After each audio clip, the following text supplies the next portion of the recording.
हे कल्याणकारी सदाशिव, मैं आत्मा आपको नमन करती हूँ। सारी सृष्टि की आत्माएं आपके कल्याण की भागीदार बने।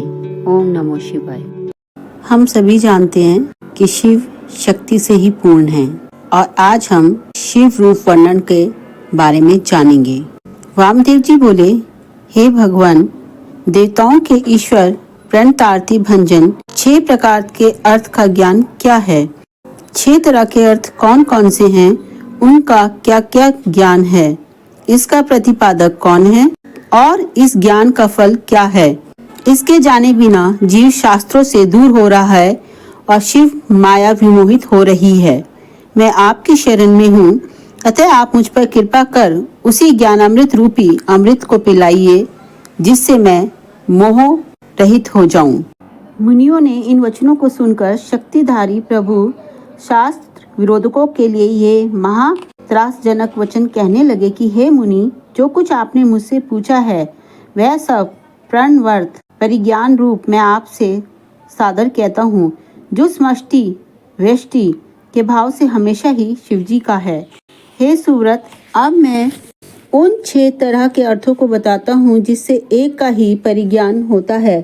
पहला मंत्र रूप, दूसरा मंत्र भाव, तीसरा देवार्थ, चतुर्थ प्रवचार्थ, पंचम गुरु रूप का दिखाया गया अर्थ और षष्ठम शिष्य के आत्म अनुरूप कार्य। पहले उस मंत्र रूप का वर्णन सुनिए जिससे व्यक्ति ज्ञानी हो जाता है।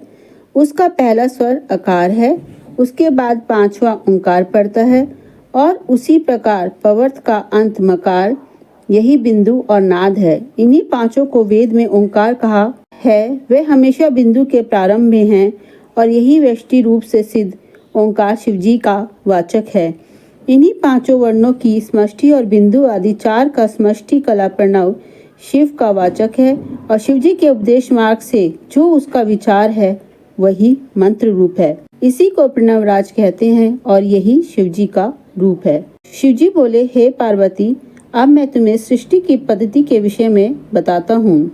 ये महेशादि चतुष्टय और सदाशिव कहलाती है। वही समष्टि प्रभु आकाश के स्वामी हैं और उन्हीं का महेशादि 4 रूप इसी की व्यष्टि है। जिन सदाशिव के सहस्त्रांश से महेश्वर की उत्पत्ति होती है तथा जो व्यक्ति अनंत रूप होने से ही वायु के भी अधिपति हैं, जिनके नाम से माया शक्ति है जो क्रियाओं के अधिपति हैं और जिनकी ईश्वर आदि चतुष्टय व्यष्टि रूप है। तिरोभाव भी 2 तरह का होता है, एक रुद्रादि गोचर तथा दूसरा जीव समुदाय का शरीर रूप है। यहाँ पाप पुण्य रूपी शरीर जब तक स्थित है तब तक वह रहता है, यही विभु है। इसी को साक्षात परब्रह्मा कहा जाता है। भगवान शिव के चरणों की सेवा करने वाले इसी उत्तम पद को प्राप्त करते हैं। शिव के 1000वें अंश से रुद्र की उत्पत्ति होती है, जो अघोर शरीर के हैं, जो संपूर्ण तेज तत्व के स्वामी हैं, जो अपने बाएं भाग में गौरी शक्ति को धारण किए हैं और संहार करने वाले हैं। वही शिवजी सृष्टि से मुक्त होकर लीला करते रहते हैं। शिव शंकर ही सर्व शक्तिमान है, यही 7 रूप है। इस कथा का सारांश यही है कि जो शिव चरणों की भक्ति करते हैं वो भक्त परब्रह्म को प्राप्त होते हैं, उन्हें परब्रह्म का ज्ञान प्राप्त होता है। ओम नमो शक्ति शिवाय। ओम नमो शक्ति शिवाय। ओम नमो शक्ति शिवाय। माँ आदि शक्ति और शिव आप सभी भक्तों का कल्याण करें। जय माँ भवानी।